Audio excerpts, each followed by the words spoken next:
तो सबसे पहले रुद्र जी जरा आप ही के पास आता हूं। छोटा चुनाव लेकिन बड़ा तनाव, एक एक पार्टी की तरफ से अगर देखा जाए, सबसे पहले अगर हम लोग बीजेपी को ही ले लेते हैं, 10 सीट हैं, टॉप 5 नेता यानी सीएम योगी आदित्यनाथ जी, भूपेंद्र चौधरी, दोनों डिप्टी सीएम और एक संगठन महामंत्री। आपको क्या लगता है इस प्रयोग के पीछे आप कोई भविष्य की तस्वीर देख रहे हैं कि अगर रिजल्ट आया बहुत अच्छा तो इसको आगे भी प्रयोग किया जा सकता है? और एक जिम्मेदारी 2 सीट पे दे देना एक आदमी को, अगर एक आदमी की जिम्मे 2 सीट दे देना, वहां ज्यादा अच्छे से फोकस हो पाएगा। और अगर रिजल्ट गड़बड़ हो गया तो आप उसके पीछे क्या देखते हैं कि उनकी फिर छवि या आने वाले चुनाव के लिए उनके लिए नफा नुकसान क्या हो सकता है आपके हिसाब से? देखिए साजिद जी, ये जो पूरा चुनाव है ना, वो प्रतिष्ठा का चुनाव है, क्योंकि जी। उत्तर प्रदेश को लेकर के जो राजनीतिक परिवर्तन हुए हैं वो बहुत गंभीर है। वो चाहे भारतीय जनता पार्टी के तौर पर ले लीजिए या और पार्टियों के तौर पर। बीजेपी के लिए तो इसलिए महत्वपूर्ण हो जाते हैं क्योंकि पिछले आप देखे होंगे कि लोकसभा चुनाव आने के बाद सबसे ज्यादा नुकसान हुआ बीजेपी को उत्तर प्रदेश से, और उसके बाद बहुत सारे आंतरिक आपको कलह दिखाई दिए हैं, जिसमें मुख्यमंत्री और उप मुख्यमंत्री को लेकर के बहुत सारी बातें। तो ये जो चुनाव हो गया है बीजेपी के लिए प्रतिष्ठा का विषय है। अब बात होती है सपा की। सपा ने इतनी अप्रत्याशित जीत हासिल करी है इस चुनाव में कि उसका मनोबल बहुत बढ़ा हुआ है, और अधिकांश सीटें आपने देखा होगा कि लगभग दोनों पार्टी बराबर हैं, क्योंकि बीजेपी और उसके सहयोगियों को मिला लीजिए तो शायद उनके 5 होते हैं और सपा की अपनी 5 होती हैं। तो अब दोनों जगहों में से बीजेपी को ये है कि मेरी सीट में कहीं सेंधमारी ना हो जाए, क्योंकि सपा की जो 5 सीटें हैं वो तो इसलिए मजबूत हो जाती हैं क्योंकि हमारे ख्याल से सारे लोग सांसद बन करके गए हैं, उन्हीं की सीटें विधानसभा में खाली हो रही है। हाँ, तो बस जो एक पहले भी इरफान सोलंकी विधानसभा वाले में रहा छोड़ के। होगा और उसको वो सांसद बन के गया होगा तो उसके कहीं ना कहीं आप मान सकते हैं कि उसका प्रभाव मजबूती के साथ वहां होगा। लेकिन अगर एक भी सीट बीजेपी या उनके सहयोगियों में से सफल जीतने में सफल हो जाती है तो ये बड़ा अलग मैसेज जाएगा। दूसरी चीजें इसमें एक चीज और भी है, सबकी प्रतिष्ठा दांव पे इसलिए लगी है कि जो उप मुख्यमंत्री लोग हैं या जो ऐसे नेता कह सकते हैं कि जिनकी खींचातानी मुख्यमंत्री को लेकर के हो रही थी, और दिल्ली से कई आरोप लगे थे कि भाई दिल्ली से बहुत सारी चीजें चलती हैं, बहुत सारी यूपी से चल रही हैं, उनका भी एक टेस्ट हो जाता है कि आप जनता के बीच कितने चर्चित हैं या जनता के बीच आपकी पकड़ कितनी है। तो लेकिन यहाँ आप देखेंगे कि इस चुनाव में थोड़ा सा एंगल में बदलाव आ सकता है कि जो अभी के मुद्दे उठ रहे हैं, कि जो सपा समर्थित लोगों के मामले आ रहे हैं। आपने देखा होगा 2-3-4 दिन से ये बहुत चल रहा है कि रेप के आरोपी आ रहे हैं, वो हाँ, सपा अयोध्या के पूर्व कन्नौज, नेता। हम हाँ अयोध्या कन्नौज पर आते जी, हैं बाद में जी। ये मामला हमेशा देखिए सपा के साथ हमेशा एक ड्रॉबैक रहा है कि ये माना जाता है कि सपा के सरकार में या सपा के नेता इस तरह के आपराधिक मामलों में ज्यादा आगे रहते हैं। वो इसके पहले नहीं थे, लेकिन अगर ये जब से सरकार में आए हैं कहीं न कहीं इस मामले पर विशेष जोर दिया जा रहा है या दिखाई दे रहा है कि सपा की जीत के बाद बहुत सारे समीकरण बदले हैं, जिसका प्रभाव आपने बहुत सारे आपराधिक घटनाओं में आप कह सकते हैं, ऐसी चीजें आ सकती हैं। ये एक फैक्टर हो सकता है आने वाले चुनाव में, लेकिन चुनाव पूरी तरह से कांटे का है और सबकी प्रतिष्ठा दांव पे है। वो चाहे सपा के तौर पे देख सकते हैं कि अगर बिल्कुल। बीजेपी उनकी सिफारिश करती मैं है तो ये मैं अपना जो मैं रुद्र जी दोबारा एक बार आता हूं आपके पास। सुनील जी हैं, वरिष्ठ पत्रकार समाचार। सुनील सर, मैं एक बात जानना चाह रहा था आपसे। इसमें जिस तरह से रुद्र जी ने कहा कि एक मामला तो आता है, सबकी प्रतिष्ठा दांव पर लगी है, वो तो ठीक ही है, अयोध्या और कन्नौज वाला मामला भी आ गया। समाजवादी पार्टी के साथ कहीं ऐसा एकदम अचानक से हो गया कि जिस अयोध्या को लेकर वो लगातार पूरे देश भर में एक माहौल बना रहे थे बढ़िया, वहां अब 2 तरह की उनको परेशानी का सामना करना पड़ सकता है। एक वो रेप कांड जिसकी गूंज विधानसभा से लेकर संसद तक सुनाई दी, और दूसरा वो उस उपचुनाव की कमान खुद वहां मुख्यमंत्री योगी आदित्यनाथ जी ने संभाल ली है। तो आप कहीं देख रहे हैं कि क्या अयोध्या में थोड़ा सा इस बार राह उतनी आसान नहीं होगी जिस तरह से लोकसभा चुनाव में मामला बन गया विपक्ष के लिए? धन्यवाद साजिद जी। यह मिल्कीपुर में कोई पहली बार तो चुनाव हो नहीं रहा है जी। भारतीय जनता पार्टी की लहर भी बहुत कई बार रही है राज्य में। जब राम जन्मभूमि का आंदोलन का मुद्दा ले लीजिए, चाहे बाबरी मस्जिद के गिरने के बाद का एक स्थिति ले लीजिए, जी। चाहे 2014 में जो एक लहर आई उसको भी आप देख लीजिए। आप मिल्कीपुर में भारतीय जनता पार्टी अब तक केवल 2 बार चुनाव जीती जी। केवल और केवल 2 बार। राजनीतिक स्थितियां जो इस साल के लोकसभा के चुनाव में भारतीय जनता पार्टी की हार का कारण बनी थी, वह अब कुछ आपराधिक घटनाओं में समाजवादी पार्टी के नेताओं के नाम आने से लोग उन राजनीतिक स्थितियों को भूल जाएंगे, मुझे इसमें संदेह है। अगर कोई वातावरण आपके खिलाफ बनता है, आज भारतीय जनता पार्टी अगर इन घटनाओं के आधार पे अपने खिलाफ बन रहे राजनीतिक माहौल को या वातावरण को अगर हटाना चाहेगी तो संभव नहीं है, क्योंकि लोग उससे गवर्नेंस की उम्मीद कर रहे हैं। उसको यह बताना पड़ेगा कि लॉ एंड ऑर्डर की स्थिति क्या है, क्यों इस तरह घटनाएं हो गई।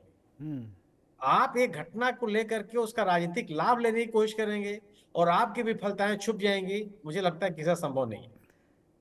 लोग आपसे पूछेंगे कि आखिर जो पेपर लीक हुए हैं उसमें हुआ क्या, रोजगार के कितने अवसर आपने सृजित किए। नहीं सर, एक सवाल तो फिर इन पे भी उठ जाएगा ना सर, अगर कोई लॉ एंड ऑर्डर का सवाल उठेगा तो सरकार तो बड़ी साफगोई से और सख्ती से कह देगी कि साहब जो आरोपी था देखो तुरंत जेल गया और बुलडोजर भी चल गया। कम से कम समाजवादी पार्टी को नैतिकता के आधार पर उस पे अपने नेता पे कार्रवाई कर लेते तो एक सवाल तो इन पे भी उठ जाएगा ना सर। नहीं नहीं, सवाल बिल्कुल सही है, बिल्कुल सही है, आपका कहना बिल्कुल सही है। इसके पहले उन्नाव में भी तो घटना हुई थी, हाथरस में भी तो घटनाएं हुई थी, कितने तत्परता से कार्रवाई हुई। देखिए ये एक, आप दोनों पक्षों के लिए अपने अपने तर्क है।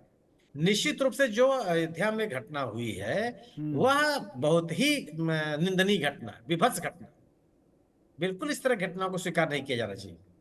लेकिन ऐसी घटनाओं पर राजनीति भी नहीं होनी चाहिए। जो दोषी हो उसके खिलाफ सख्त से सख्त कार्रवाई कीजिए, जिससे एक मैसेज जाए लोगों के बीच में, इससे कोई नहीं इनकार कर सकता। लेकिन अगर आप इसका इस रूप में निरूपित करने का प्रयास करेंगे कि इस पूरी घटना में समाजवादी पार्टी शामिल है, इसमें कांग्रेस शामिल है, इसमें ये पार्टी शामिल है, पता है हमारी विरोधी पार्टियां शामिल है, मुझे लगता है कि इसको लोग इसको जल्दी स्वीकार नहीं करते। वो भी तब जब सत्तारूढ़ दल आरोप लगा रहा। यह काम अगर विपक्ष करेगा तो वह बात लोगों के बीच में जाएगी। सत्तारूढ़ दल से लोग गवर्नेंस की उम्मीद करते हैं, यह उम्मीद करते हैं कि इस तरह की घटनाएं हुई ही क्यों, इस तरह का वातावरण क्यों नहीं बन पाया समाज में पिछले 7 सालों में, जिससे कि लोगों के मन में कानून व्यवस्था को लेकर के दहशत हो, लोगों के मन में डर कि ऐसे घटनाओं में वो शामिल न हो। तो आप इसके आधार पे कोई राजनीतिक माहौल बदल लेंगे। भारतीय जनता पार्टी के पीछे जो उसका जो समर्थन गिरा, उसके पीछे 1-2 कारण थोड़े शामिल जी। अगर कानून व्यवस्था बहुत बेहतर था, बहुत बेहतर होने का दावा किया, तो ये स्थिति नहीं बननी चाहिए थी जो इस साल के लोकसभा चुनाव में दिखाई पड़ा। आधे से अधिक सीटें हार गई बीजेपी। तो मेरा अपना मानना यह है कि सरकार, सत्तारूढ़ दल को लेकर के लोगों के मन में जो भावनाएं होती हैं वो प्रमुख है।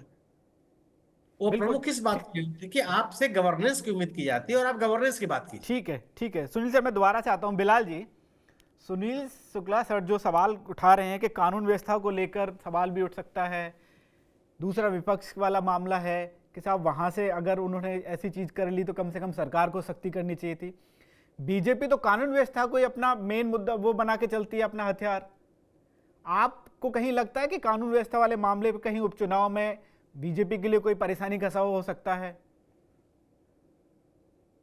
देखिए, जहाँ तक कानून व्यवस्था का सवाल है और उसके संबंध में जो उत्तर प्रदेश में योगी आदित्यनाथ जी को लेकर जो नैरेटिव है, वो नैरेटिव और सच्चाई में जमीन आसमान का फर्क। जैसे योगी आदित्यनाथ जी के पक्ष में एक नैरेटिव बनाता है और बनाया जाता है कि लॉ एंड ऑर्डर बहुत अच्छा है, और अगर लॉ एंड ऑर्डर इतना अच्छा है तो प्रदेश के अंदर जो इतनी घटनाएं हो रही है, जहां पुलिस कस्टडी में लोग मार दिए जाते हैं, पुलिस संरक्षण में लोग मार दिए जाते हैं, जहां आए दिन हत्याओं के मामले दर्ज हो, जहां एफआईआर दर्ज नहीं जी, जहां विधायकों के मेंबर ऑफ पार्लियामेंट के काम नहीं होते, जहां एक समुदाय के लोग सीधे सीधे थानों में घुस जाते हैं, तो क्या आप इन सब चीजों के बावजूद ये स्वीकार करेंगे कि लॉ एंड ऑर्डर बहुत अच्छा है? लॉ एंड ऑर्डर का परसेप्शन होना एक अलग बात है, लॉ एंड ऑर्डर एक धरातल पर क्या चीज है वो एक अलग है। अब जो बात सुनील जी ने कही थी मैं उससे सहमत हूँ। देखिए जब चुनाव में कोई आदमी जाता है, खास तौर से इस तरह के उपचुनाव में, तो ये जो उपचुनाव होते हैं ये लोकल फैक्टर्स पे लड़े जाते हैं, और इन लोकल फैक्टर्स में खास तौर से जो जातीय समीकरण होता है क्षेत्र का, वो, और उस उपचुनाव में पहले जीता हुआ कैंडिडेट के साथ जो एक सिंपैथी होती है, विनिंग अगेन विनेबिलिटी वाली फैक्टर, ये इस टाइप की चीजें काम करती है। तो ये बात ठीक है कि लॉ एंड ऑर्डर किसी भी महिला के साथ या किसी भी व्यक्ति के साथ कोई नाइंसाफी होती है, उसकी एक नागरिक के रूप में भर्त्सना की जानी चाहिए, उसको बिल्कुल स्वीकार्यता नहीं देनी चाहिए। हाँ। लेकिन पर्टिकुलर एक केस को लेकर आप ये मान लें कि लॉ एंड ऑर्डर पूरा उत्तर प्रदेश में सही है, मैं इससे सहमत हूं। वही पर्टिकुलर एक मुद्दे को आप पूरे 10 उपचुनाव पर हावी करना चाहें, मैं इससे सहमत हूं। वही लेकिन सर अयोध्या सवाल के रहा। साथ जी, अयोध्या वाला मामला अभी फंस रहा था, कन्नौज वाला एक यहाँ कांड हो गया, आपको नहीं लगता इससे नुकसान होगा समाजवादी पार्टी के लिए? नहीं, जहां तक नुकसान और फायदे का बात है, देखिए पर्टिकुलर मैंने आपको क्या बताया कि ये जो चुनाव है लोकल फैक्टर पे लड़े जाते हैं, जातीय समीकरण पे लड़े। जी। किस पार्टी को नुकसान होगा, किस पार्टी को नुकसान नहीं होगा, ये कहना फिलहाल अभी मुश्किल है, क्योंकि ये टिकट वितरण के बाद हमें स्पष्ट रूप से साफ हो जाएगा कि किस किस दृष्टिकोण से टिकट दिए गए, और जो टिकट डिस्ट्रीब्यूशन होगा वो वहां के जातीय समीकरण को किस तरह से साधेगा, ये इस चीज पर निर्भर करेगा। लेकिन रहा परसेप्शन का सवाल, देखिए समाजवादी पार्टी ने कोई उसकी हिमायत तो कर दी नहीं थी, उस रेप केस की कोई हिमायत तो नहीं करी, समाजवादी उसके पक्ष में तो नहीं खड़ी हो गई, समाजवादी पार्टी ने भी उसको डिनाई किया।